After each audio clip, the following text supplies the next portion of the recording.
One of the things that I love about being an instructional designer is I get to work with a lot of different people who are researching and doing a lot of very interesting things, and I'm working with them in order to build a course that'll teach other people about what they do.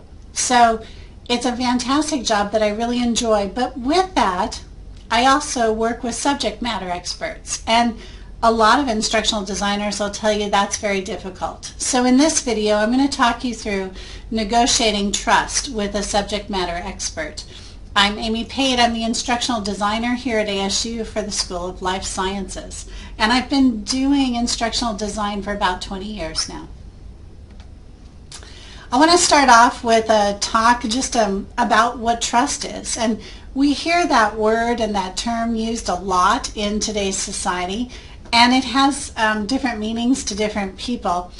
I like this graphic, which is trust is like an eraser. It gets smaller and smaller after each mistake. It is so easy to make mistakes when you're starting off as an instructional designer and working with a subject matter expert. So hopefully in this video you'll pick up some tips to avoid making your eraser smaller and smaller and to build that trustful relationship. So my objectives for this is that I want you to be very aware of some of the topics and skills that I use when I'm working with an instructional designer that'll hopefully help you have a successful outcome, a successful project. And I'm going to talk to you a little bit about some business philosophies. You'll hear me do that a lot. That's my background, is in business. So I'm going to talk to you about applying a win-win perspective in order to work with a subject matter expert. We'll talk about that at the very end of the video. So let's talk with what is a subject matter expert. A lot of instructional designers, of course, know what they are, and they're subject matter experts. But what does that really mean in terms of you and your job? So I hear people talk about subject matter experts and instructional designers as being from two different worlds. I think there's actually a blog on it that says instructional designers are from Mars and SMEs are from Venus, or something like that, because we really think about them as this whole separate identity that we as instructional designers have to deal with. I'm not sure that I completely agree with that. I hear a lot of negative talk about subject matter experts when I talk to instructional designers, things like that they don't know, they're being difficult, that they're not easy to work with. I hear the term used quite a bit called frenemy, you know, the combination of friend and enemy, but really the emphasis is on enemy. I hear a lot of lack of support for subject matter experts. I've been on both sides of the planet, so to speak, and so I have a very different perspective on working with subject matter experts.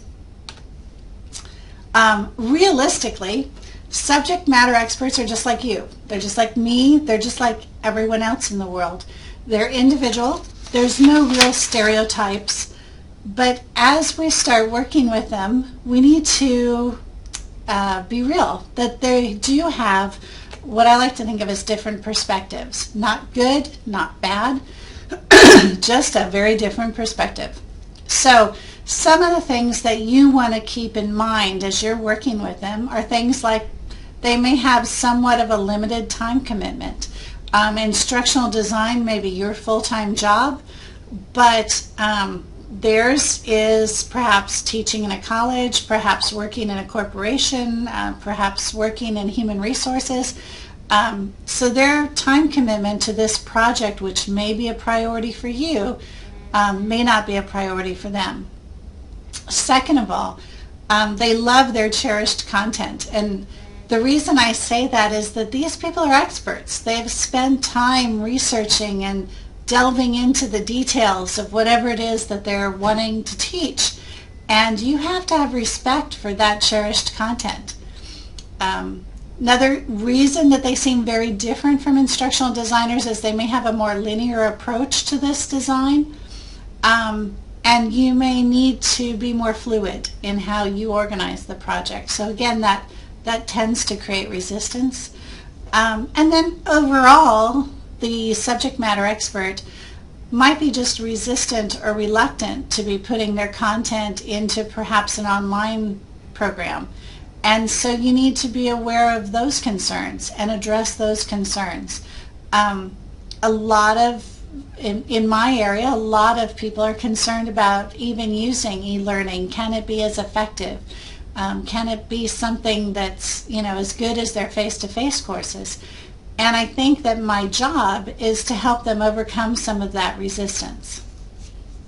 So, again, I mentioned my background is in business as well as instructional design, and so I read a lot of business books. And one of the people I like is Peter Drucker. He says, "My greatest strength as a consultant is to be ignorant and ask a few questions." And I look at this quote as something that I do as an instructional designer, not that I'm ignorant, but that I don't know about their particular expertise. And so my job as an instructional designer is to ask a lot of questions and try to get to the root of what we're trying to accomplish.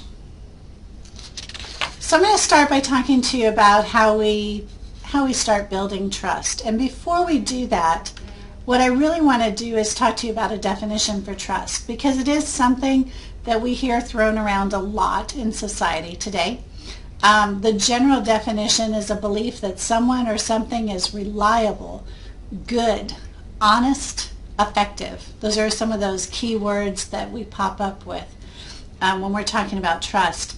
And that's a definition from Wikipedia, but what I really want you to think about is trust is a lot more. It's a very deep level of commitment. It's the foundation of all human connections. Friendships, partnerships, marriages, and business relationships are all built on trust.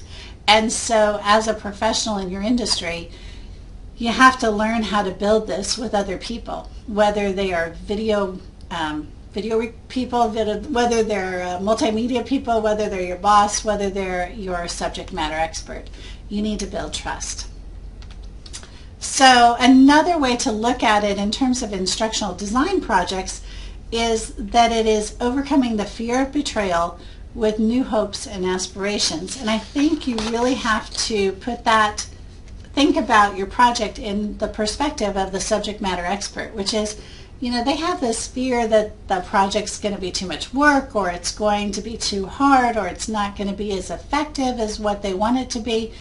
And you have to start replacing that fear of betrayal, that fear, with the hope and the aspirations. So I'm going to talk to you a little more about this. I want you to think, first of all, who do you trust in life? And take just a second with a pencil and paper and write down some key words. Think about that person that you really trust and write down some words to relate to that person.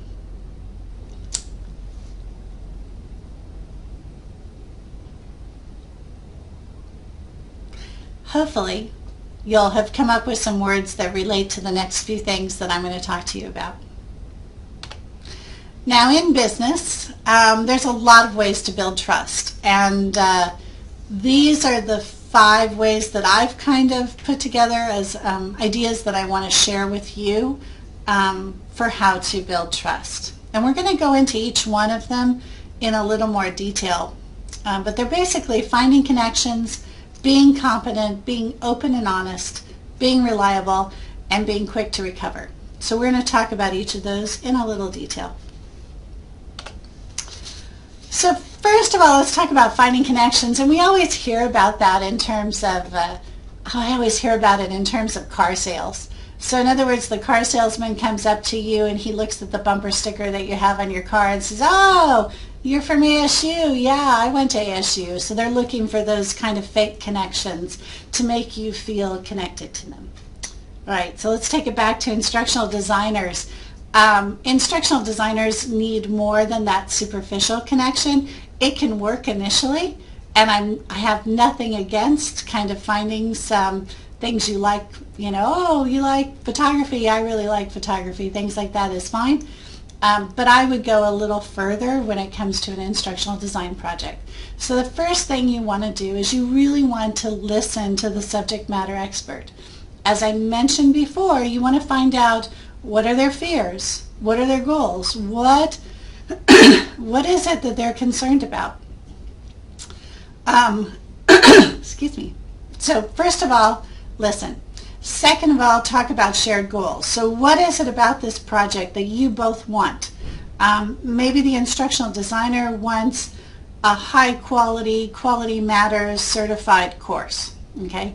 Maybe the subject matter expert just wants something that looks really good to their deans or brings them some recognition for the work that they've done. So you want to kind of talk about those shared goals and how they can align.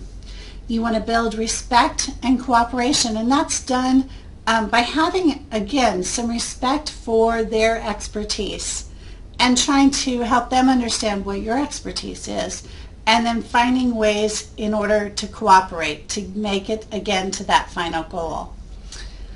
Another thing that I find is really important is you have to speak their language. Now, again, that doesn't mean you have to be an expert on their subject, but what you may want to do is find some glossaries to share both terminology from instructional design along with terminology from their particular subject. And I find that that's really important. In industry today, we have so many acronyms that we use them just without thinking, especially in instructional design.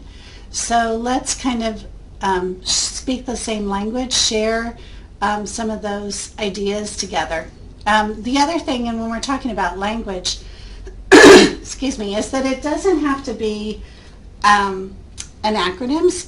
It could be ideas. So for instance, in our School of Life Sciences, when I came into this department, there was a large governing document called Vision and Change, and I didn't know what that was, and I had to kind of research and learn a little bit about that and what it means to the people that I worked with. So sometimes speaking their language means you have to do a little research.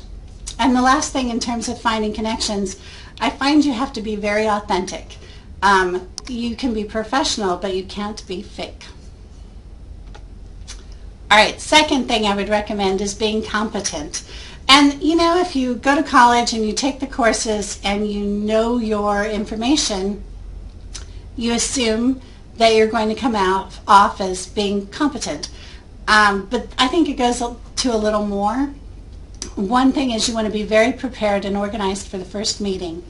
I've seen lots of instructional designers show up and have papers all over the place and not be really prepared for what they're going to talk about or what they're going to cover. And I think that's a really big mistake to make in your first meeting.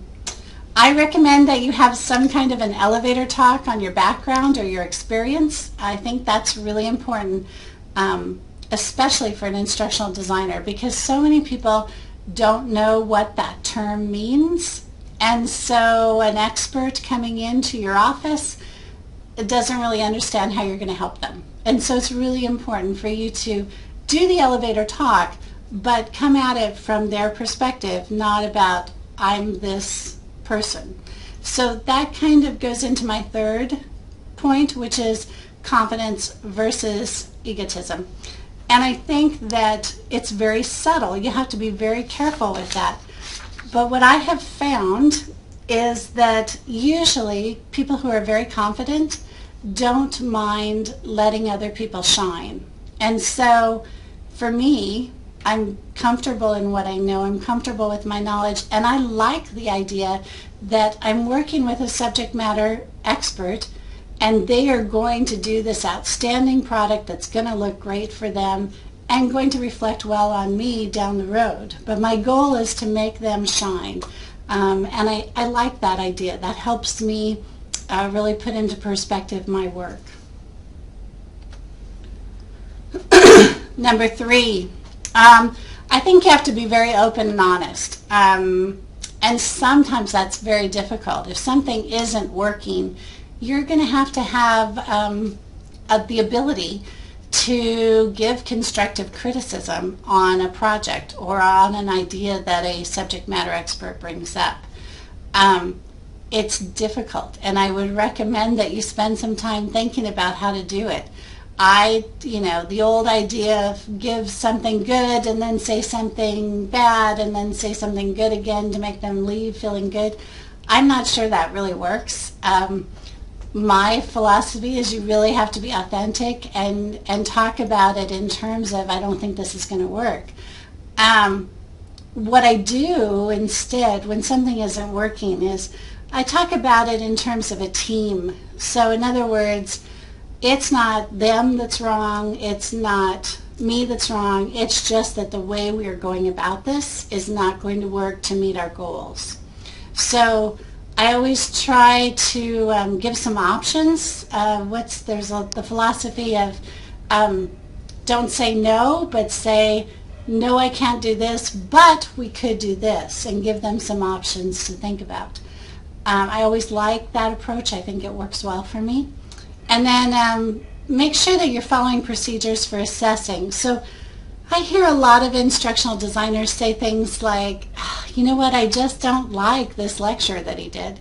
I wouldn't use that term. I would say, you know what, this lecture is not meeting our goals. It's not following what we've set up as, high quality, whatever it is. And be specific about how you can make it better. I think that's one of the keys for, again, for constructive criticism, is you don't just say this is bad.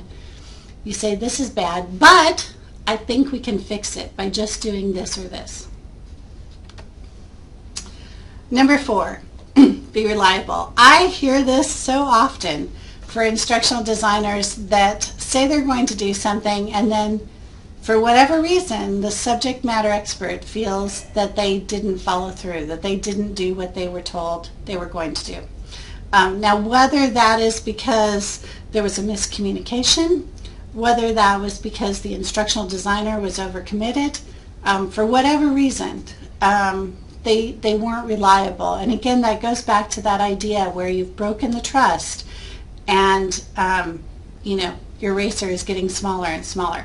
So if you say that you're going to do it, make sure you do it. I often ask when I'm meeting when I'm meeting with a subject matter expert, how's everything going? Am I doing what you need me to do? Is there some way I can help you get to this next deadline? What are we missing here? Do set deadlines, schedules, be really clear on processes and responsibilities. And then the last thing that I think is really important is you have to be quick to recover. And I think that this is something that I worked on a long time in order to really be good at it. I think when I was first starting out, I thought if something happened and I just said, hey, I'm sorry, that was good enough and we'd move on. And now I'm starting to realize that, again, it's about that trust and building that relationship. I'm sorry just isn't enough. You have to do a little more. So I do tell people to make sure that you're reacting quickly. If something is wrong, you need to be on the phone to the subject matter expert as quickly as possible. I often find that people try to do emails that get lost or, don't get read right away, and then the problem builds. So react to it quickly. Try to react to it competently or as best as you possibly can. Remember to follow the process to escalate issues. So what you should in your first meeting talk about, what are you going to do if something goes wrong? Who's going to make that final assessment? Who's going to make that final decision? And how are you going to react to it? So do definitely think about that in your first meeting. Once something happens, make sure that you make it up to them quickly. And, I've done things like, hey, you know what?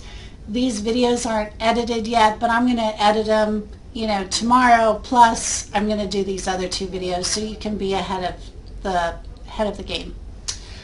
And then rebuild it with more than a Band-Aid. Don't just say thank you, but show, don't just say I'm sorry. Don't just say, okay, thanks, and move on. Really realize that this is a relationship that has to be rebuilt if something happens. So yeah, start from the beginning, make those connections again, build that trust up from where it broke down. So finally, just as a wrap up of this video, I think what we're trying to do is move from the person that's on the left here, where he says things like, on slide 163, you've changed this one word, and I don't think you really understand how important accuracy is in my field.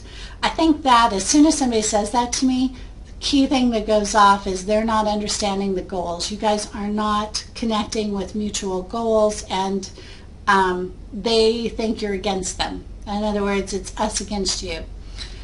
In the second picture, you really want the person to say, oh, let's cut slides 5 through 179. They don't really support our goal.